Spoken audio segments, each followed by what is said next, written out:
Hindi ka magbibigay para ikaw ay pagpalain. Kasi may mga nagbibigay, hindi pinagpala. Tandaan po natin yan, may mga nagbigay, hindi pinagpala. 125% yan. Kasi po, hindi po pagpapala ang pagbibigay. Pupunta po tayo sa right motive. Amen? Ito po yung dahilan. Ba't tayo nagbibigay? Ito po. Lagay po natin sa puso po natin. Babaguhin po natin yung perspective po natin sa pagbibigay. Bakit tayo nagbibigay, Pastor? Okay, hindi nga talaga gano'n. Hindi dapat impress. Tama yon. Hindi rin dapat para pagyamanin ako. Pero ba't tayo nagbibigay? Hindi ba para pagyamanin ako? Hindi nga po eh. Ano yon? Letter A, to honor the Lord. Yun lang. Wala nang iba. Parangalan ng Diyos. Kilalanin ng Diyos. Isipin ng Diyos. Honoring the Lord. That is the right motive. Kaya nga hindi ako papasok sa loob ng simbahan na wala akong dala-dalang ibibigay sa Kanya. Kasi that's how we honor God. Nalala ko mga Israelita. Ang sabi ng ang Panginoon sa kanila, sabi niya kung kayo ay nandun na sa kung nandun na kayo sa promise, kung nandun na kayo sa promise land, sabi niya, kung nasa promise land na kayo, huwag niyong kalimutan ng isang bagay na ito, na yung unang bunga ng mga pananim diyan sa lupang pangako, ibigay niyo lahat sa Panginoon. Yun ang ginawa nila. Why? Honoring God. Bakit nakarating kami rito? Ikaw, nung nakarating ka sa trabaho mo, inunor mo ba Diyos? Hindi ka naman sinasabing magbigay ka, kundi sino ba siya sa'yo? Ako po natin. It is honoring the Lord. Naalala niyo si Abraham, mga kapatid, nakipaglaban po siya, nanalo sa gera. Yung kanyang loot, yung kanyang nasamsam, ibinigay niya yung 10%. Kanino? God. Why? Honoring God Nagtagumpay ka. Nagkaroon ka ng wisdom. May narating ka na ngayon. Ang tanong ko rito, sino ang Diyos sa'yo? Sino siya? Nung narating mo yan? Sino siya nung binigyan ka niyan? Siya ba ay wala lang? Pero ang isang tunay na nagmamahal sa kanyang Ama sa langit, hindi pwedeng hindi niya ibibigay yung parangal. Amen. Kung kayo po'y ready na, please say loud amen. Ayan, isa pa pong malakas na amen. Amen. Tayo po'y lahat tayo tumayo at tawagin po natin si Pastor Joel to preach the word. And please no one but Jesus. Amen. Salamat po. Buksan po natin yung mga Bible sa Hosea chapter 4 verse 6. Hosea chapter 4 verse number 6. Purihin ang kanyang salita na ito po'y nababasa po natin. Amen? Hosea chapter 4 verse 6. Yung iba po ay alam na itong text na ito. At nababasa na natin, naririnig po natin. Pero buksan po natin mga kapatid. Pag sa ganun po ay magbigay po sa atin ulit ng paalala po sa ating bilang mga mananampalataya. Maganda po message ngayon, kaya makinig lamang po. Amen? At dapat ito yung message ko ng hapon, pero sabi ng Panginoon, yung message mo ng umaga, kaya umaga ko na po i-message ito. Ang Hosea po ay unahan po ng Joel. Chapter 4 verse 6. Nandiyan na po ba ang lahat? Amen. Basahin po natin ang sabay-sabay. Ready? Read. My people are destroyed for lack of knowledge. Because thou hast rejected knowledge, I will also reject thee. And thou shalt be no priest to me, seeing thou hast forgotten the law of thy God. I will also forget thy children. Purihin na kanyang salita, tayo manalangin dakila namin Diyos.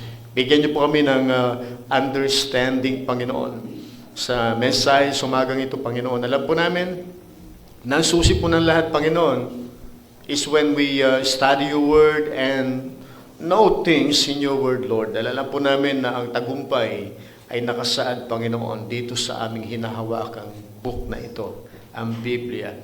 Gamitin niyo, Panginoon, ako bilang daloy ng pagpapala sa pangalan ng Panginoon Jesus. Amen. Salamat po. Pwede na po lahat. Okay, dito sa binasa po natin, maliwanag po ito, lagi po natin napapakinggan sa mga preacher po, nasabi ito, ang aking mga tao o my people, o di kaya aking mga lingkod, sila ay nadidestroy, o sila ay bumabagsak, sila ay natatalo, dahil sa kakulangan ng kaalaman. Sabi ng isang yumaong pag-asa broadcaster sa Ernie Baron, sabi niya, knowledge is power. Kaya nga po mga kapatid, kapag kulang po tayo ng knowledge, kulang po tayo ng power. Kaya kailangan po natin na magkaroon po ng kaalaman sa kanyang salita. Sabi po ng Bible mga kapatid, I am stranger into this word, hide not thou me thy word. Amen? Kaya nga po, ang Biblia po ay napakahalaga para po ating pong pag-aralan po. Itong passage ng Hosea chapter 4 verse 6, this is about God speak to the prophet Hosea to rebuke Israel. Kasi mga Israelita mga kapatid, they are spiritually ruined because they rejected God. Kaya nga po, by the way, ito pong si Hosea po, he was the prophet of the northern kingdom. Nahati po ito sa dalawa, northern kingdom and the southern kingdom. Sa northern kingdom po, wala pong naging maayos na hari. Unlike doon sa southern kingdom, may mga magagandang hari pa, kagaya ni Jehoshaphat at si Josiah. Pero sa northern kingdom, wala po.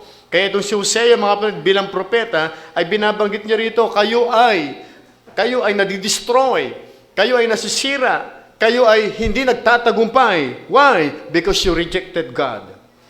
Kaya nga po mga kapatid, ang mahalaga po rito ay mayroon po tayong knowledge about God. Amen? They rejected God. They removed God in their heart. Okay? So yun ang consequence po nito mga kapatid. And of course, alam po natin sa panahon po natin ngayon na hindi rin po ito nahihalalayo sa panahon po natin. Kapag wala po tayong knowledge sa Word of God mga kapatid, pwede po tayong ma-destroy. Nakikita po natin yung mga sitwasyon ngayon, nakikita po natin yung mga issue sa lipunan po natin, na kung saan ay mayroong mga kinokondem na isang personalidad, na mali daw yung ginawa niya, yung isa naman sinasabi niya, ganito yung Diyos ko, di ba? Mawad, kung titignan po natin mga kapatid, hindi po natin alam kung sino nagsasabi ng totoo, unless malaman po natin yung Word of God, amen? Okay, hindi masama po mga kapatid na magbigay ng opinion mo about your faith. Pero hindi po lahat ay ma-impress. Di ba? Naiintindihan po natin yung personalidad na yun mga kapatid, na talagang hindi niya pinayagan yung asawa niya na magsayaw-sayaw na. Amen? At hindi niya rin tinolerate po yung ganong sistema ng pagmamahal. No? Sabi nga ng Bible, it is unnatural affection. So, binanggit po yung mga kapatid, of course, hindi kasi naintindihan niya ng mga hindi mananampalataya. Amen? Hindi lang naintindihan yon. Pero sa atin po, na-rooted ng Word of God, kaya nga po mga kapatid, dapat po pag nasa loob po tayo ng simbahan, nakikinig po tayo. Kasi doon po tayo nagkakaroon ng wisdom. Sabi rito mga kapatid, the knowledge that is lacking to the Israelites, mga kapatid, yun po ang nagpahamak sa kanila.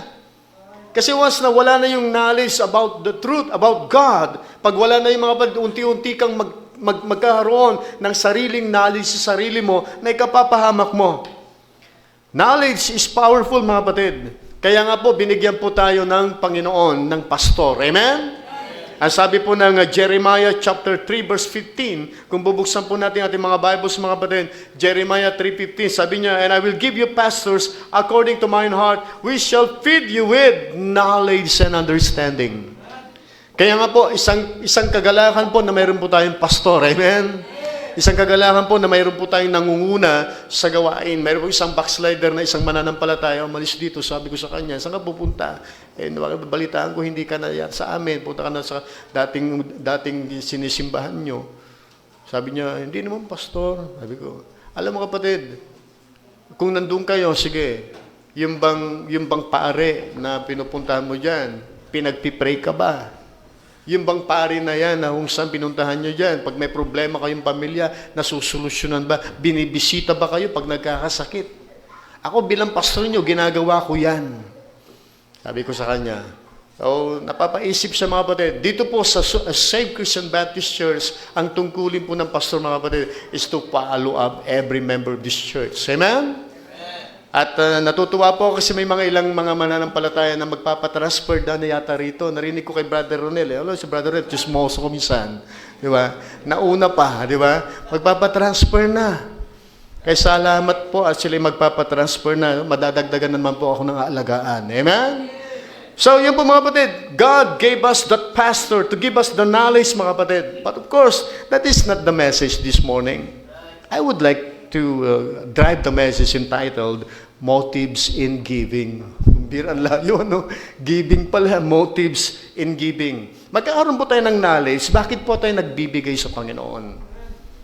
Titignan po natin yung dalawang motives dito. Una, titignan po natin dito yung wrong motives.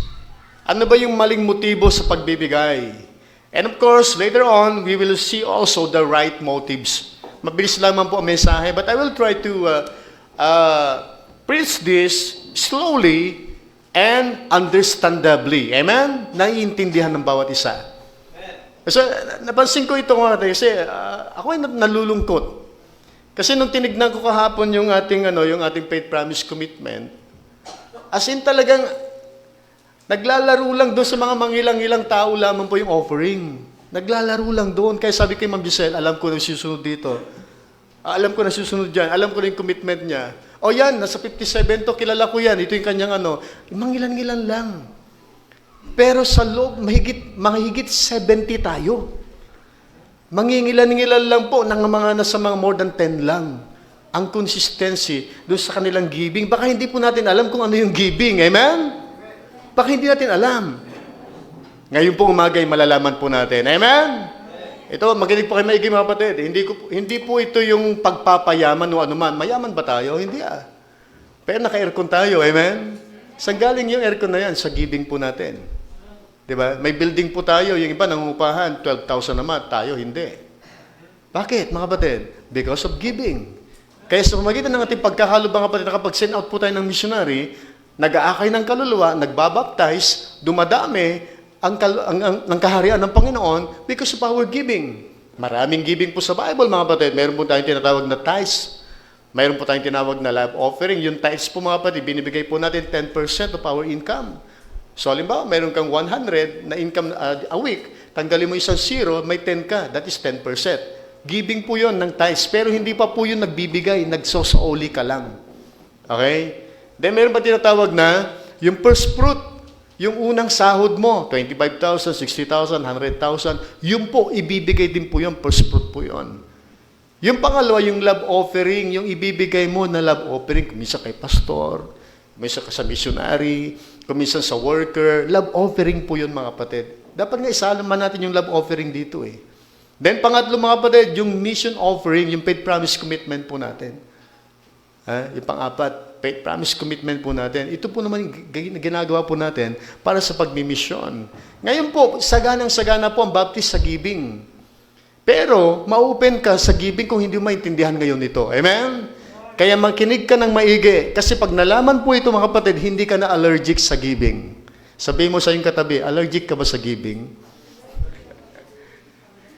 Di ba? Allergic si Nanay Meli sa giving. Sabi niya, oo. Di ba? Allergic. Alam niyo, okay, bakit ang mananampalataya? Allergic din ako kasi napakahirap ibigay yung bagay na meron ka, di ba? Napakahirap.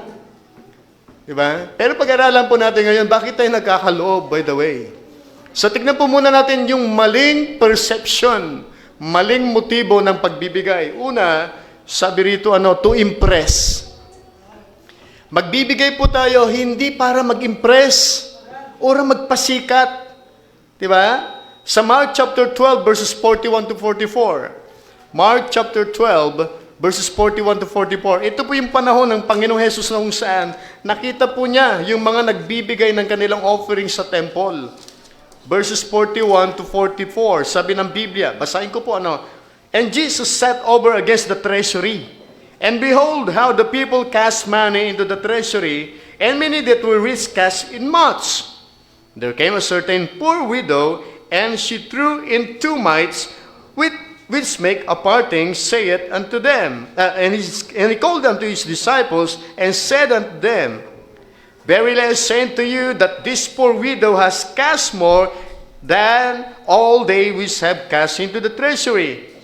For all they did cast in of their abundance, but she of her want did cast in all that she had, even all her living. Pansinin po natin mga kapatid, ito impress.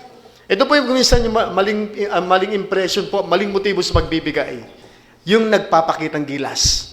Tanggalin po natin yung mga kapatid, ha? Hindi pagpapakitang gilas. Yung bundle-bundle na pera, ibibigay doon, mali po yun, mga kapatid. To impress. Dito po, nakita po natin dito, doon sa treasury kasi, ito po yung kaban ng templo, ibinibigay po doon yung offering, mga kapatid. Naglagay sila ng pera. Nakita ng Panginoon dito, mayroong mga nagbibigay doon ng kanilang offering. Siyempre, yung isa ay isang mahirap na babae. Ang kanyang binigay, mga kapatid, kusing lamang po. Kusing lang. Kung sa ating mga, siguro mga 5 piso, 10 piso, marahil ganon, binigay niya. At yung iba naman, nagbibigay, malaki. Malaki. Bakit? Mayaman eh. Di ba? Pero sabi ng Panginoon, sino ang tunay na nagbigay doon sa kanila? Yung bang malaki? Yung maliit din? Hindi po. Yung pong tamang puso. Amen? Yung pong tamang puso. Bakit? Yung babae kasi tama puso niya eh. Yung mayaman, yung mahirap na ito, tama yung puso niya, ibinigay niya talaga. Bakit? Kasi yung puso niya, mga kapatid, Panginoon, ito na nga lang yung pera ko. Pagkatapos ko may bigay ito, mamamatay na ako, sa'yo na po. Tamang puso yun, mga kapatid. Ibinigay niya lahat. Pero samantalang yung mga mayaman, nagbigay sila dahil mayaman sila eh. Mga kapatid, tanggalin po natin yung ganong motive sa pagbibigay, mga kapatid, na i-impress po natin ang bawat isa. Kaya nga po dito sa church, mga kapatid, we may use envelopes. Ginagamit lang po natin ng envelope yan. Bakit? Para hindi makita yung pera. As much as possible, ginagamitan po natin ng envelope. Kaya nga siguro, i-impose po natin dito na lahat ibibigay po natin nasa envelope eh. Diba? I-impose po natin yon. Huwag po tayong maglagay ng malaking pera na ilagay natin dyan. Eh kung malaking pera pa so, ibibigay ko, kaya pa ba envelope? Check eh. Lagay mo sa check eh, di ba? Mayroon kang huwag lang tumalbog, di ba? Di ba? Check eh. Ilagay mo sa envelope din. Bibilangin ng mga treasurer po natin yan, mga kapatid. Why? Because we are not here to impress. Di ba? Yung para bang, alawat ka rito. Dito. Diba? Ganon, hindi po ganon, mga kapatid. As much as possible, pag nagbigay po tayo sa Panginoon, sikreto. Amen? Kaya nga po, pati yung number po natin, sikreto pa. Yung name po natin, sikreto pa eh. Di ba? Kaya yung mga walang number po rito, i-inform nyo ako mamaya. Inform nyo ako mamaya, yung mga walang number pa po, bibigyan ko kayo ng number. May mga binigyan ako ng number dito, at yung iba ay mga bago pa lang, so binigyan ko rin sila ng number. Nagtatanong, yung iba na wala pang number dito. Pero bago kayo bigyan ng number, sa mga hindi pa po member dito, hindi ko binibigyan ng number. Pero pag member na po kayo, let's say na-transfer na kayo, bibigyan ko na kayo ng number. Kasi hindi pa po talaga kayo ay in-engraft dito sa SCBC. Maliban na lang na kayo ay maging member na rito, then we will provide a number for you. No, yan po yung katotohanan, mga kapatid. Pero huwag natin kalimutan we not give to impress. Amen? Hindi tayo magbibigay para i-impress po natin ang bawat isa. Hindi ka rin magbibigay para i-impress mo yung Diyos. Diba? Hindi po, mga kapatid, mali po yun. Na-impress mo yung Diyos. Hindi ma-impress ang Diyos sa buhay po natin, mga kapatid. We're sinners. Lahat po tayong makasalanan. Pangalawang mali, motibo, not only impress. Number 2, to increase. Diba? Ito yung mentalidad ng iba. Magbibigay ako, sabi ng Biblia, pagyayamanin ako. Mali. Alright? Ulitin ko po, mayroong nagsasabi kasi, sabi ng pastor namin, pag nagbigay ako dito, ako'y pagpapalain. Which is totoo naman talaga yon. Pero ang tanong ko, ikaw ba'y nagbigay para pagpalain? That's the question. Kasi kung ikaw'y nagbigay para sa pagpapalain ka, ang motive mo, kapatid, hindi sa binigyan. Ang motive mo, sarili mo, magkaroon. Nakuha po natin. So, lumalabas dito, mga kapatid, that we give for self-gain. We give because, God will give me. God will bless me. God will make me rich. Ang motive mo, kapatid, maling-mali. Kaya pag nagbigay ka, huwag mong isipin na pagpalain ka ng Diyos. Paano pag hindi ka pinagpala ng Diyos? Hindi, wala na. Nakuha nyo, mga kapatid. Kaya po, yung motive pa lang po natin sa pagbibigay, pag mali, Wala na yun, mga kapatid. Okay? Sabi ng Gospel ni Luke sa chapter 16 verse 9. Luke chapter 16 verse 9. Tignan po natin dito, no? Pinapaalalahan na po tayo ng Panginoon patungkol po sa pera. Kaya nga po ang pera, okay ang pera. Di ba? Kasi pwede po tayong makagawa ng mas malaking bagay sa Panginoon pag may pera po tayo. Pero sana ang pera ay hindi yan ang magiging dahilan para tayo ay mahumaling. Kasi kung minsan yung pera, naglalayo sa Diyos. Tama po ba yun? Oo. Okay, kaya sabi ng Bible dito sa verse 9. Okay, sabi niya, and I say unto you, sabi ng Panginoon Jesus, make to yourself friends of the mammon of unrighteousness, that when you fail, they may receive you into everlasting habitation. Verse 10. He that is faithful in that which is least is faithful also in his much. Sabi dito, kung sino ang tapat sa maliit na bagay, magiging tapat din siya sa malaking bagay. Kaya nga, halimbawa, may mga nag-commit sa promise commitment po natin, 50 pesos. Tinitignan ko, 50 pesos, napakalit na bagay, di ba? Pero ang kanyang commitment, ibibigay niya weekly. Tinitignan ko yung giving niya, 50, 50, 50, 50. Kung 5 linggo pa, 50. Nakompleto niya yung 50, mga kapatid. Ganun katindi. Bakit weekly yung kanyang Pero malaki ba yon? Hindi. Kung titignan po natin sa isang sumasahod ng malaki, napakaliit nun. Pero bakit na-impress ako doon? Kasi consistent siya. Amen? Consistent siya. Sa susunod, mga kapatid, lalakihan niya, hindi lang 50 yan. Sa susunod, magiging 500 na yan. Consistent din siya doon. Bakit? Kung ikaw ay faithful sa maliit na bagay, maasahan ka rin sa malaking bagay. Kaya kung hindi ka faithful sa maliit na bagay, hindi mo maibigay yan, hindi ka pagkakatiwala ng Diyos. Alright? So, tignan po natin, tuloy po natin. In verse number 10, sabi dito, he that is faithful in that which is at least, faithful also in much, and he that is unjust in least, is unjust also in much. If therefore ye have not been faithful in the unrighteous mammon, kung hindi kayo tapat sa pananalapi nyo, sabi rito, who will commit to your trust the true riches? Kung hindi ka tapat sa pananalapi mo ngayon, paano kapag kakatiwalaan ng mas malaking yaman? Tama, hindi? Ang Panginoon nagsabi niya, mga kapatid. Alright? Yan ang sabi niya rito And if you have not been faithful in that which is another's man's, who will shall give you which is your own? Kaya nga, mga kapatid, sinabi na rito, verse 13, hindi ka pwedeng maglingkod sa dalawang Panginoon. For either he will hate the one and love the other, or else he will hold to the one and despise the other. Ye cannot serve God and mammon. Yung mammon dito, money, pera. Kaya nga po, pagbibigay po natin, mga kapatid, hindi po pera-pera. Amen? Magbibigay ako, pagyayamanin ako ng Diyos, mali, pera na nasa isip mo. Kaya pagdating sa pera, pagdating sa Panginoon, mga kapatid, dapat po hindi pinag-uusapan yan Dapat separated na agad yan sa Panginoon. Di ba?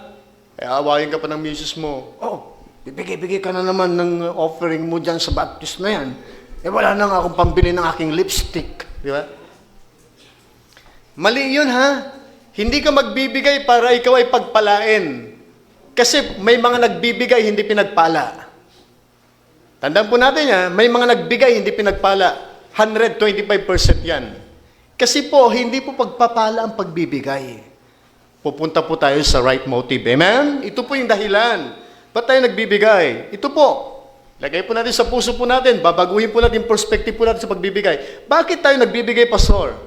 Okay, hindi nga talaga gano'n. Hindi dapat impress. Tama yon. Hindi rin dapat para pagyamanin ako. Pero ba't tayo nagbibigay? Hindi ba para pagyamanin ako? Hindi nga po Ano yon? Letter A, to honor the Lord. Yun lang. Wala nang iba. Parangalan ng Diyos. Kilalanin ng Diyos. Isipin ng Diyos. Honoring the Lord. That is the right motive. Sa Proverbs chapter 3 verse 9, mga kapatid, tignan po natin. Proverbs chapter 3 verse 9. Masyasak ka talaga sa pagbibigay Kaya nga, kung hindi mo maintindihan, di ba? Sabi rito, 3 verse 9, Honor the Lord with thy substance. Ano yun? Parangalan mo ang Diyos sa lahat ng iyong tinatangkilik.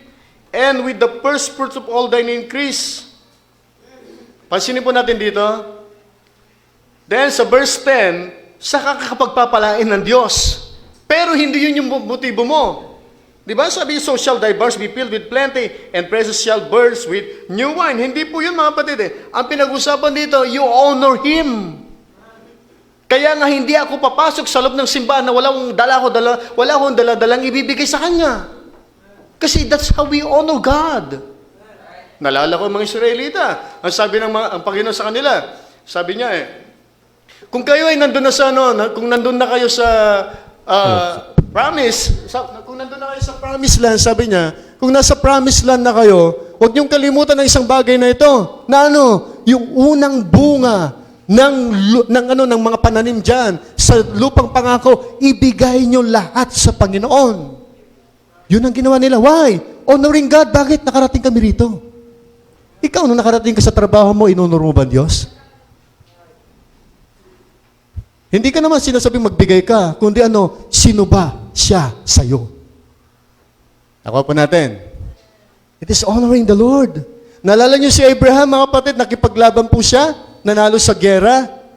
Yung kanyang loot, yung kanyang nasamsam, ibinigay niya yung 10%. Kanino? God. Why? Honoring God Nagtagumpay ka. Nagkaroon ka ng wisdom. May narating ka na ngayon. Ang tanong ko rito, sino ang Diyos sa'yo? Sino siya? Nung narating mo yan? Sino siya nung binigyan ka niyan? Siya ba ay wala lang? Pero ang isang tunay na nagmamahal sa kanyang Ama sa langit, hindi pwedeng hindi niya ibibigay yung parangal.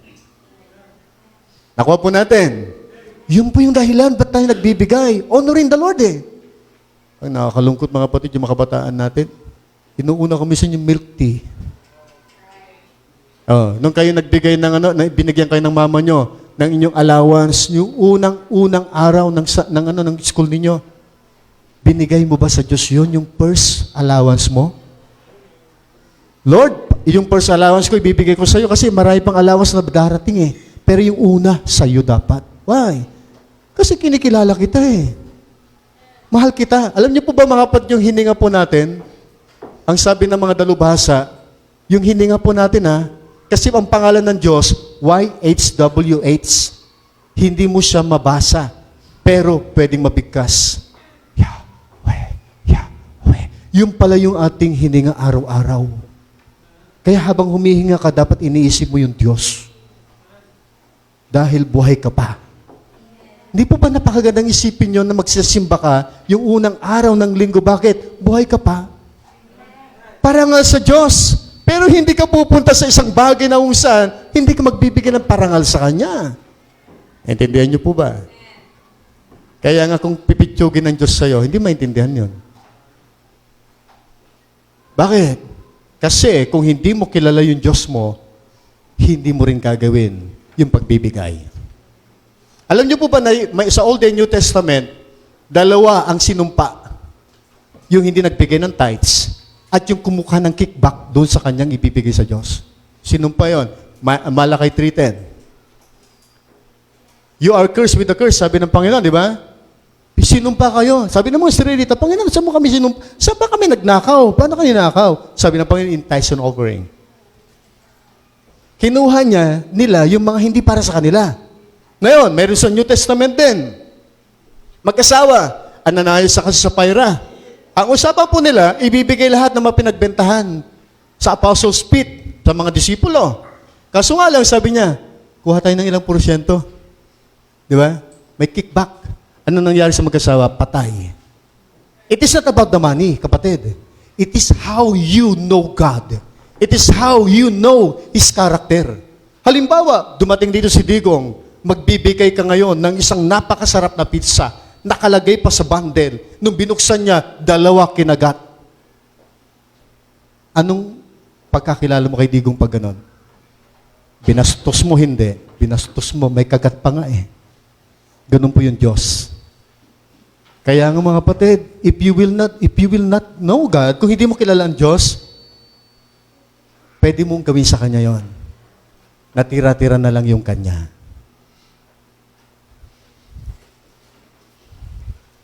Kaya nga po mga kapatid, pag pumasok po tayo sa Panginoon, sa loob ng sambahan, we see to it to honor the Lord.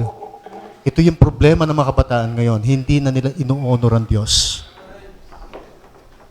Simpleng pera lang yan, ha? Hindi natin maibigay sa Panginoon. Yeah. Bakit? Nung ikay pa yung nagbigay, namatay ka ba?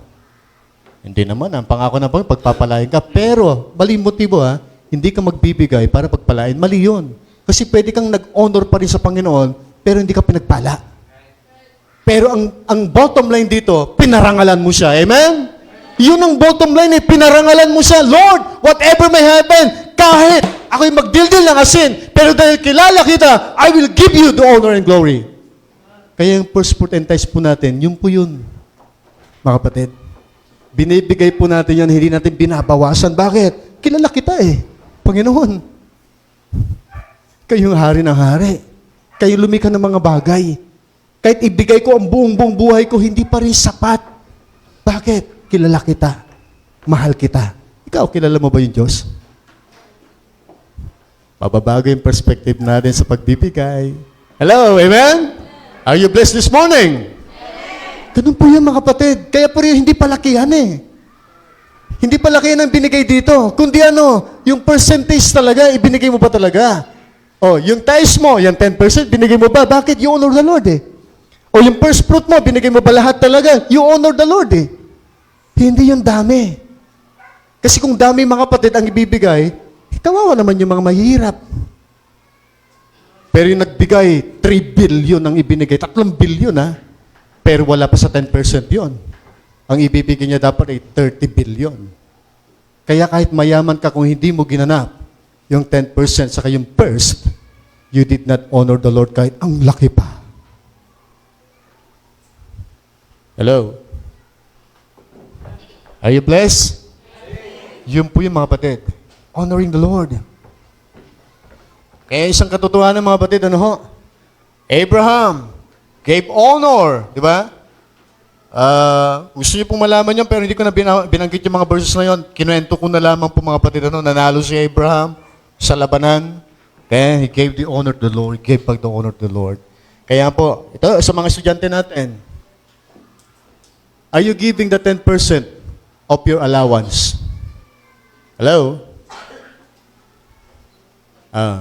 Ikaw, Jaja, ilan yung allowance mo kay mama mo? Malaki yata allowance nito si Sana?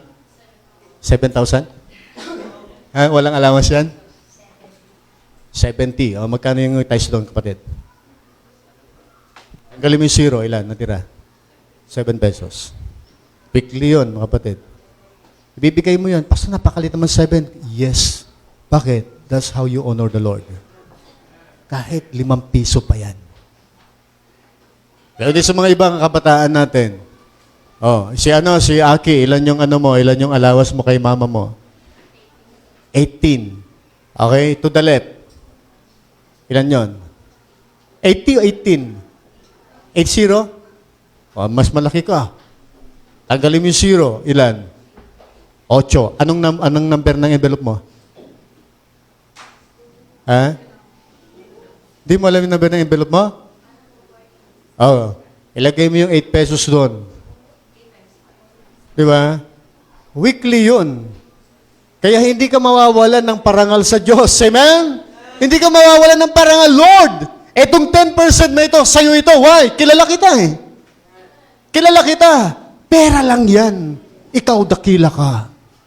Di ba? Kinakanta natin, dakila ka, O Diyos. Di ba kinakanta natin, dakila yung Diyos? Pero hindi natin siya madakila. Simpleng pananalapi lamang. Sabi ng Panginoon, hindi kayo mapagkatiwalaan sa maliit, lalo na sa malaki. Di ba, mga batid? Kaya po, i-consistent po natin yung ating giving. It is giving back the honor God. Giving honor the Lord. Keeping what belongs to God brings consequences. Nakita naman natin.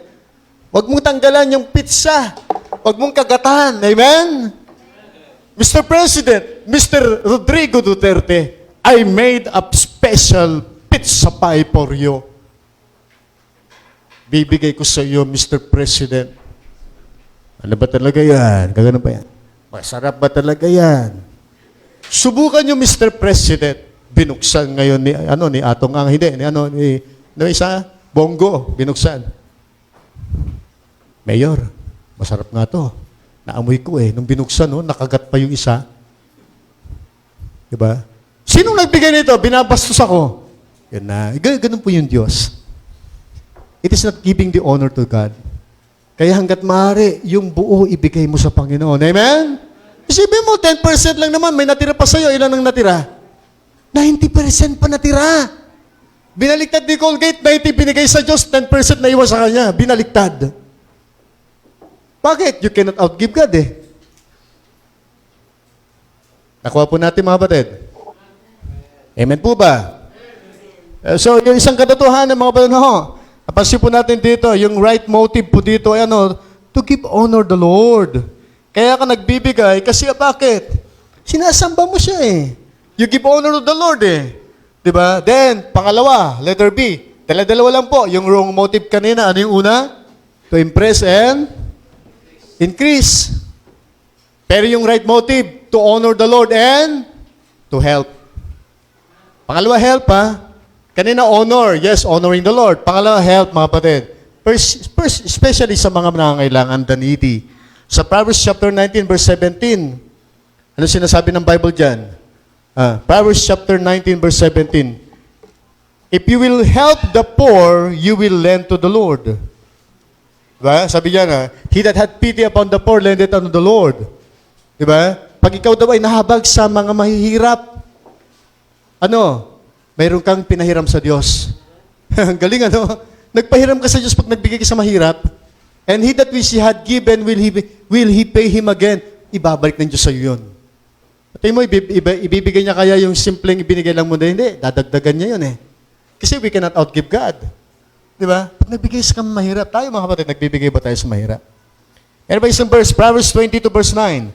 Proverbs 22 verse 9. Bilis naman po. Huwag kayong mag-alala mga kapatid. Upo lang po kayo mamaya dyan. Ihahain na naman po yung ating pagkain para dire-diretso po tayo. Proverbs 22 verse 9. Ano sabi ng Biblia? He that had a bountiful eye shall be blessed, for he giveth his bread to the poor. Kaya nagbibigay po tayo mga kapatid sa nangangailangan. Kaya sabi nga ni Pablo sa Ephesians siya na nagnanakaw, huwag magnakaw. Kundi magtrabaho siya ng mabuti para may maibigay siya sa nangangailangan. Kaya isang dahilan mga kapatid, ba tayo nagbibigay nangangailangan? For example, yung church, ang daming pangailangan dito.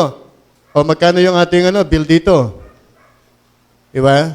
Hindi pa po tayo tapos dito sa lupa, mga kapatid, binabayaran pa po natin to. Diba? Hindi pa po tapos yung taas. Ipipinis pa po natin yon. Maraming pangailangan dito. Hindi naman tayo okay, gusto nyo po, gayet na lang, tanggalin natin yung aircon, umakyat tayo. Mainit doon, di ba? Pero hindi naman tayo pwedeng umakyat doon, mga kapatid, sa taas na hindi pa fully furnished. Gusto ko pag-akyat ko doon, yung kagaya na nakikita natin sa picture, na ang ganda-ganda na, yung fully furnished na siya, tapos mayroon siyang marmol, tapos yung likod, napakaganda, ang ganda ng monitor, may chandelier na malaki. Gusto ko ganun Na isang araw, pag kinasal si Jaja, doon nadalakad sa taas. Amen? Hihintayin niya na lang yung kanyang mapapangasawa. Di ba? Doon sa taas.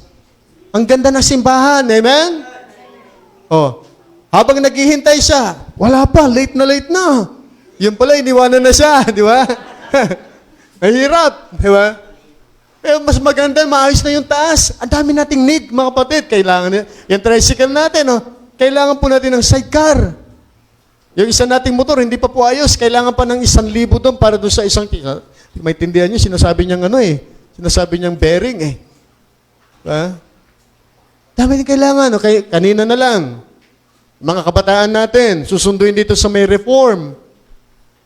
3 sila. Anong ginawa natin? Pinamasahian ko. Diba? Kailangan natin yun Ay, kayo po pala yung pastor. Opo. Magkano po, sir? 50 pesos lang po, pastor. Sige po, ito po. Susunod po, kayo na rin manundo ka, ha? Sige, pag ako pinataw na ako din po yung nakapila doon, aking sila, isasakay. Diba? Kailangan po natin yung mga kapatid. Sabi ni Brother Ronald sa akin, Pastor, paano kayo kapag pupunta ng, ng Northville? Wala kaming masakyan. Bakit? Kasi hindi pa pinapalabas yung, yung sakyan ni Sister Joby. Sabi ko, Brad, maglakad kayo. Pero kailangan nila. Amen? Sabi ko, sige kapatid, ganito na lang. Kasi wala akong pera dito. Brad, abunuhan mo muna. May pera ka ba? Meron, Pastor. Yan. Mayaman di ba? Abunuhan mo muna. Isipin mo, inabunuhan niya yan. Inabunuhan niya. Di ba? Inabunuhan niya yan, mga kapatid. Pero may sabi niya, hindi, ganito na lang gawin niyo, sabi sa kanya. Puntahan niyo muna yung good news class niyo dito sa may Recompile, mas malapit yan. Pag naayos, balikan niyo, okay na yung e-bike. Di ba, May? Oh. Di bumalik, okay na yung e-bike. Oh. Ang dami nating pangangailangan dito, mga kapatid Kaya nga po, needy. Si Brother GR. Di ba? Kailangan po niya ng support. Ang problema rito, sinong gagamitin? Tayo. So, paano ipiprovide yun? Bahala ang Diyos. Ang mahalaga, ibigay natin ay yung para sa Kanya. Amen? Isipin mo yan, mga kapatid, magkano yung nire-rentahan doon? Baka mahina yung 4,000 4,000 monthly. Ilaw, tubig pa. Diba? Pang ilaw niya siguro 1,000. Kasi magbibideo okay kuminsan si Brother GR, di ba? So, kailangan ng kuryente, no? Oh. Tapos, siyempre, pag ako'y dumalaw doon kasama si Brother Melvin, dalawin namin, siyempre, bibili ng soft drinks yun, di ba? Paiinumin kami. O, pera din yun, mga kapatid. Oh. Di ba? Pwede nangangailangan siya. Pero sa pamagitan ng ating, isipin na lang ating kanina, mga kapatid, yung graph ng ating giving kanina, although na hindi tayo consistent, pero lumalampas. Amen? Lumalampas siya, consistent siya. Kaya nakakatuwa mga kapatid, sabi ko kumikilos ang Diyos. Lalo na kung lahat tayo nag-commit at nagbigay. Amen? Baka nga hindi lang po yung pangupang ibigay natin kay Brother GR Kasama na rin dito yung yung kanyang sasakyan. Pero kinas niya na yan, sasakyan niya, sayang, ikakasana natin. Di ba? Kinas niya na Di ba? Tapos na sana yung problema, mga kapatid. Why? Kasi ipinapadaan sa atin yung blessing. Ang kailangan lang po natin, mga kapatid, is let's be faithful on it. Bakit? Ang motibo ng pagbibigay is to give. Is to help. Di ba? Is to help. Makatulong, mga kapatid. Doon sa nangangailangan, mga kapatid. No? The needy. No? Dito sa ating church, kumisan, pag may nangangailangan, nag-special offering po tayo. O namatayan po si ganito, mag-special offering po tayo. Yan ang ginagawa po natin. Diba? Kahit nga kumisan, hindi natin ka-church mate dito, nag-offering pa tayo, inaabot natin Why? Yun ang purpose, mga kapatid Nagiging channel of blessing po tayo. To help others, the needy, and of course, the neighbor in the field. Yung binanggit ko na kanina, di ba? Tignan po natin, 2 Corinthians chapter 8, verse 7. 2 Corinthians 8:7, tapos na po tayo. 2 Corinthians 8:7. Ano sabi ng Biblia rito? Tignan po natin, ang sabi rito ni Pablo, Sa verse 7, Therefore, as ye abound in everything, kaya nga, sa mga tuwid, sabi rito, kung paano kayo nananagana sa lahat ng mga bagay, sa pananampalataya, sa pagpikas, sa kaalaman, sa kasipagan, at sa inyong pagmamahal sa amin, maging, maging abound din kayo, managana rin kayo, sa Sa grace na ito. Ano yung grace dito? Giving submission. Yun po yung mga kapatid In this grace also. Kaya nga po mga kapatid, yung na lang kanina, yung letter na lang kanina, ang daming concern ni missionary Marquez. Pero mga kapatid, sa simpleng bagay na may bibigay lang po natin sa mag-asawang yan, malaking bagay na po yun. Mahirap po ba yun, mga kapatid? Hindi po mahirap. Bakit? Hindi mahirap yung Diyos natin. Amen? Hindi mahirap yung Diyos po natin, mga kapatid. Kaya nga po sa atin, ang tamang motibo sa pagbibigay, to help and to honor the Lord. Amen? We give honor to the Lord. Lord, alam ko, hindi ako mayaman. Wala ako talaga. Pero mayroon akong ibibigay sa iyo, Panginoon. Galing sa puso ko. Nalala ko yung mga bata ko minsan. Nalala ko yung isang member sino ba nagkwento noon?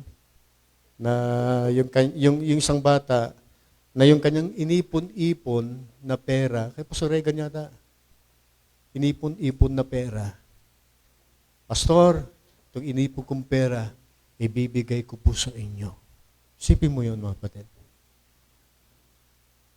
Alam mo natin, mga kapatid, ang Diyos po, talaga namang nagpo-provide. Pero huwag tayong pumunta doon sa provision ng Diyos. Yung honor na lang. Amen? Yung how to honor the Lord na lang, mga kapatid. Doon tayo tumingin. Bago tayo magbukas sa panalangin, ikwento na rin ni Brother GR dito yun eh. May isang pastor, na kung saan natapos ang panambahan po nila ng hapon, kasi offering, walang walang pagkain. Kasi wala talaga. Ganun man talaga pagpapasok, minsan mayroon kasagana, kuminsan salat. Ganun po talaga, hindi po lahat mayroon. Sabi nga ni Pablo, I instructed to be both full and too hungry.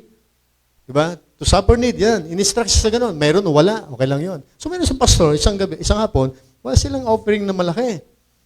Diba? Wala silang makain. Pero nag-pray sila. Lord, provide our meal tonight. So anong nangyari ngayon, mga kapatid? Mayroon pumasok doon sa vicinity ng church na isang baliw. At naghuhubad-hubad. May daldalang bayong. Sabi ng pastor, "Hoy, psst! Anong ginagawa mo dyan? Ba't ka naghuhubad dyan?" Nagalit yung baliw. Ang ginawa niya ngayon, mga kapatid, kinuha niya ngayon yung laman ng kanyang bayong, mga kapatid. Puso ng saging. Binato yung pastor. Bah! Hindi tinamaan. "Hoy, wag mong gawin yan." Kinuha yung okra. Binato yung pastor. Hindi tinamaan. Kinuha yung talong. Binato na yung bag sa kanya. Malis ka dyan. Malis yung may problema sa utak. Kapatid, pagkatapos na-realize ng pastor, "Uy, mga binato pala, gulay." Isipin mo, mga kapatid, yung pagkain nila ng hapunan, nandun na. Ibinigay gulay.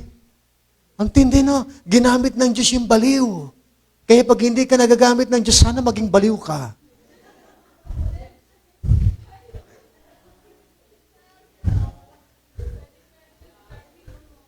Isipin mo yung baliw ginamit sa pagbibigay. Baliw na yun, ha? Yung iba, malapit na maging baliw. Nalala ko ito, no joking. Si Pastor Dayo po, yung senior, hindi si Pastor Paul. Ninong ko sa kasal yon. Nagpapasto siya rito sa Mayorduga, yung panahon na yon. Ninong ko sa kasal. Kasi ang ginawa ko noon, pakasal kami ni Ma'am Giselle, kinuha ko lahat pastor. Kasi kahit paano, susuportahan ako balang araw, mali. Kasi wala palang perang pastor. So, ninong ko sa kasal, kinukwento ni Brother Prime nung siya nabubuhay pa, sabi niya, isang gabi daw, talagang wala silang hapunan. Si Ma'am Alegre, nung siya pa ay nabubuhay. Tapos maliit pa sina Pastor Paul, sina Timmy. Tapos wala silang makain. Sabi daw ng Papa, "Ay labas mo anak, yung mga pinggan natin kakain na po tayo." Ang sabi ngayon ng anak, Pastor Paul, binatilyo pa nung panahon na yon. Sabi niya, "Pa, kakain tayo ng hapunan, wala naman tayong pagkain. Ba't tayo magpipray? Magpray tayo, bahala ang Diyos."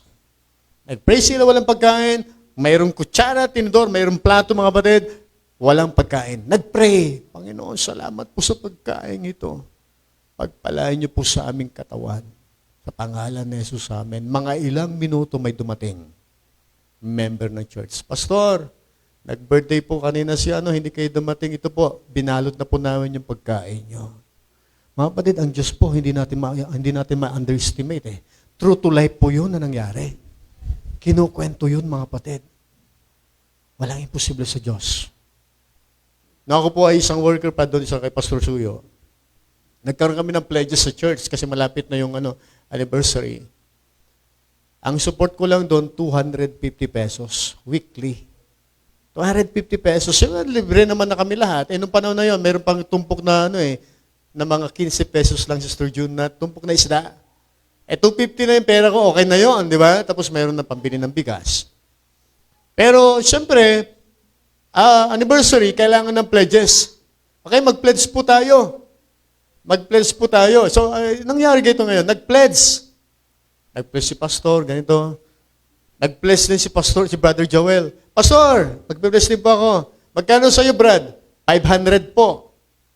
500. Napatingin sa akin si Pastor Suyo, kasi alam niya wala akong pera. 500 po. Ako din, di ko rin alam saan ako kukuha. Pero matindi kasi yung pananampalataya ng matanda eh. Ginaya ko lang. 500 po. Ibibigay po ng Diyos yan. Hindi ko alam kung saan ko makukuha. Si Ma'am Giselle, may trabaho siya, kaso nga lang, magkano lang naman din yung sahod niya. Doon din sa ACE, doon sa, sa Pangarap, sa school ni Pastor Suyo. Pero nandun kami, kasi worker kami, wala akong pera. 500 ang aking kinumit. Muyang ng bagong silang, buhay pa yung lola ko, papunta ng Canada. Yan na yung last na yung pag-uusap. Sabi niya, iiwan ko ito sa'yo, apo. Alis na ako sa Canada. Sa next week na.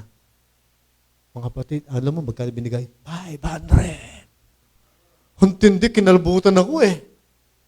Alam mo, pag nangako ka sa Panginoon, ipinapadaan talaga. Ang problema, hindi mo binibigay. Pero if you honor the Lord, ibibigay mo, Lord, tignan mo nga naman, napakabuti mo yung pinag-usapan natin ito, nag-pledge ako ito, binigay mo. Sa iyo talaga ito. Amen? Ganun po yun mga kapatid sa pagbibigay. I-try po nyo yun. Pero baguhin po natin yung perspective. Hindi ako magbibigay para pagyamanin. Hindi po. Mali po yun mga kapatid. Magbibigay ako. Bakit? I salute you, God. I salute you, Lord. I honor you, Lord. Minamahal kita. Kay buti mo sa buhay ko. Kaya ako magbibigay. Ganun lang po. Dahil pag napaka-iksi lang o napakalit lang ang pagtingin mo sa Diyos, hindi mo siya i-honor. Pero ikaw, ito yung iiwang kong tanong. Sino ang Diyos sa buhay mo? Yan lang. Dahil kung sino ang Diyos sa buhay mo, doon mo siya itatrato. Paano mo itrato ang Diyos sa buhay mo? Panginoon, salamat po sa mensahe.